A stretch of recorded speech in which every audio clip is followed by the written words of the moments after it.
अस्सलाम वालेकुम नाज़रीन। ख़वातीन के चीक्स पर, गालों पर या माथे के ऊपर जब छाइयाँ आ जाती हैं, पिगमेंटेशन आ जाती है, तो ये अमूमी तौर पर इसके पीछे जो कार फरमा होती हैं, रूट कॉजेज़, वो अमूमी तौर पर वो हार्मोनल इम्बैलेंस का नतीजा होता है।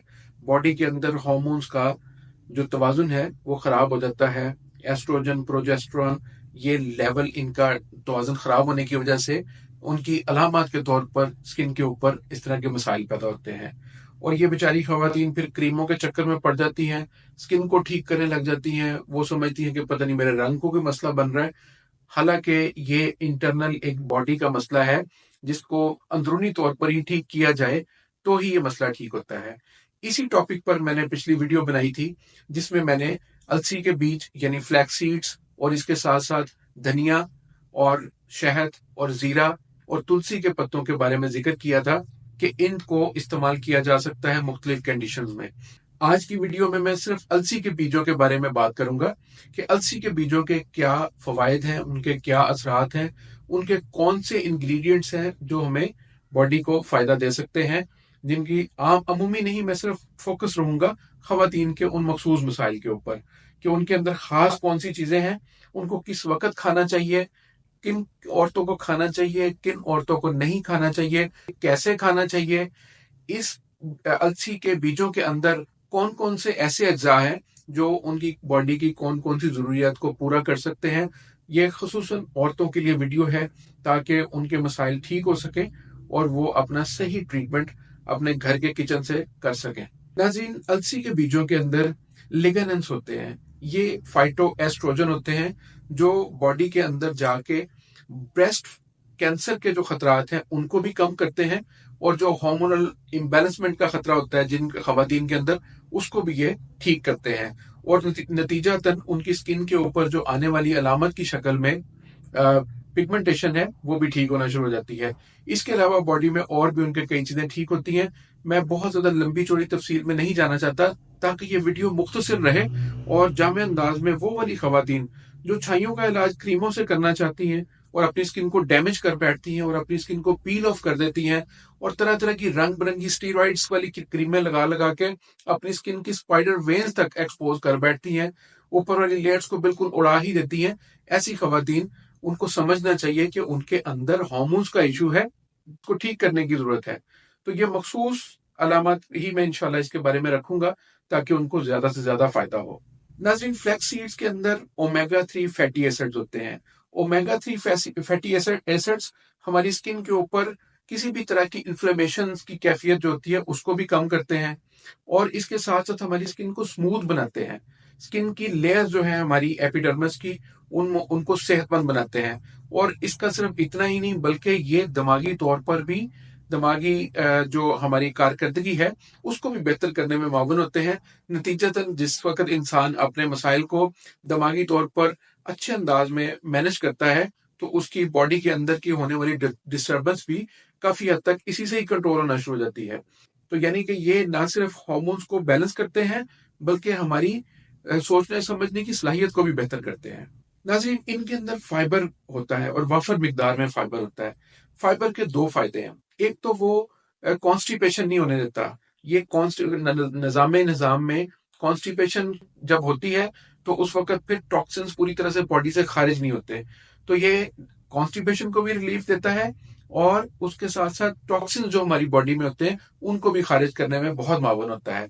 इसके साथ इस फाइबर का जो सबसे आम फायदा होता है वो ऐसे लोग, ऐसी खवातीन जिनको हार्मोनल इम्बैलेंस होती है, उनका वेट गेन होना शुरू हो जाता है। अमूमी तौर पर इनका वेट कम भी हो सकता है लेकिन अक्सर केसों में वेट गेन करना शुरू हो जाती है। शादी भी नहीं हुई होती लेकिन वेट भी बढ़ना शुरू हो जाता है।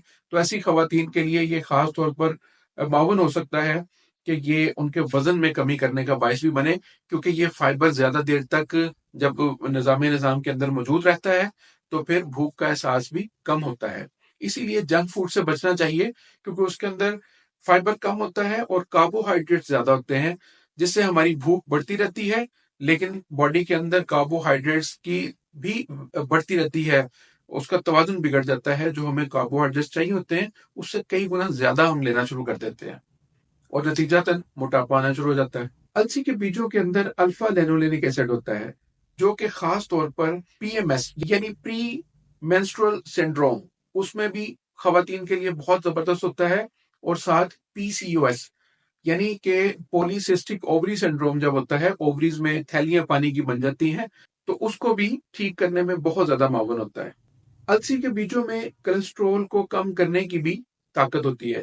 السی کے بیج کولیسٹرول کو کنٹرول کر سکتے ہیں، نتیجتاً باڈی کے اندر خون کا صحیح بہاؤ پوری باڈی کے اندر ہوتا ہے، جس سے ہماری اسکن کے اوپر بھی ایک خوبصورتی پیدا ہوتی ہے، اور اسکن کے کئی ایشوز اسی چیز سے بھی ٹھیک ہو جاتے ہیں، اور دل کی صحت بھی بہتر ہوتی ہے۔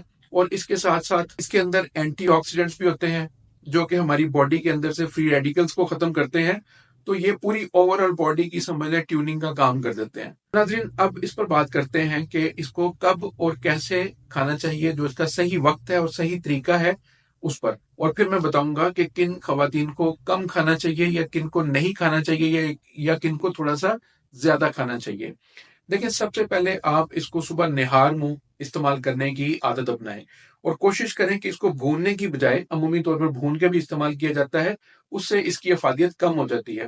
اس کو بھوننے کی بجائے اس کا پاؤڈر بنائیں، اور اس کو نیم گرم پانی سے نہار منہ لے لیں تو سب سے بہتر ہے۔ اگر نیم گرم پانی سے نہیں لینا تو پھر آپ اس کو دہی کے اندر ڈال کے اس کا پاؤڈر 1 چمچ ٹیبل سپون لیں، اور وہ ڈال کے آپ استعمال کر سکتے ہیں۔ اور اس کے بعد جون سی خواتین جن کو زیادہ لینا چاہیے، جن خواتین کو پیریڈز آ جاتے ہیں، یعنی پیریڈز کے جو دن ہیں، ان دنوں میں خاص طور پر استعمال کرنے سے ان کو پیریڈز میں، ماہواری کے ان دنوں میں کافی زیادہ فائدہ ہوتا ہے۔ یعنی پیریڈز کے ایام میں جو ہونے والی پرابلمز ہیں، ان میں کافی حد تک کنٹرول کیا جا سکتا ہے صرف السی کے بیج لینے سے۔ لیکن جو پریگننٹ وومنز ہیں، جو حاملہ خواتین ہیں، جو کنسیو کر چکی ہیں، ان کو اس کو لینے سے ذرا گریز کرنا چاہیے یا کم مقدار میں لینا چاہیے۔ یہ ہارمونل امبیلنس کو، اس وقت باڈی کے اندر مختلف قسم کے ہارمونز چل رہے ہوتے ہیں، تو اس وقت یہ اس ہارمونل امبیلنس کو ٹریگر کر سکتا ہے، یا اس توازن کو جو ریکوائرڈ باڈی میں ہوتا ہے اس کو تھوڑا سا بگاڑ پیدا کر سکتا ہے۔ اس لیے جو حاملہ خواتین ہیں وہ تھوڑا سا اس کو لینے سے گریز کریں، تاکہ ان کے حمل میں کوئی مسئلہ نہ ہو۔ کم مقدار میں لے سکتی ہیں، کوئی مطلب ایسی کو خدا نہ خواستہ کوئی زہریلی چیز نہیں ہے جو بہت زیادہ سخت نقصان دے گی، بٹ کم مقدار میں لے لیں تو ان کے لیے انشاءاللہ وہ بھی فائدہ مند ہوگا۔ اور اس کے علاوہ بچوں کو دینے میں بھی تھوڑا سا گریز کرنا چاہیے، بچوں کو بلا وجہ نہیں کھلانے چاہیے۔ کئی خواتین خود جو چیزیں کھا رہی ہوتی ہیں وہی اپنے بچوں کو بھی سمجھتی ہیں کہ یہ طاقت والی چیزیں کھلائیں۔ بچوں اور بچیوں کو نہیں دینا چاہیے جب تک کہ بالغ نہ ہو جائے، یا بہت کم مقدار میں لینا چاہیے۔ بلوغت کے بعد پھر آپ اپنی بچیوں کو بھی دیں، بچوں کو بھی دیں، کوئی مسئلہ نہیں ہے پھر۔ ناظرین، باقی جو انگریڈینٹس میں نے بتائے تھے، دھنیا کا استعمال کیسے کرنا ہے، تلسی کے بیجوں کا استعمال کیسے کرنا ہے، زیرہ کا استعمال کیسے کرنا ہے، شہد کا استعمال کیسے کیا جا سکتا ہے چھائیوں کو ختم کرنے میں یا ہارمونل امبیلنس کو ٹھیک کرنے میں، اس پر اگر آپ کہیں گے تو انشاءاللہ میں اگلی ویڈیوز ان ٹاپکس پر بھی بنا دوں گا۔ آج کے لیے اتنا ہی ہے، اجازت دیں، اللہ حافظ۔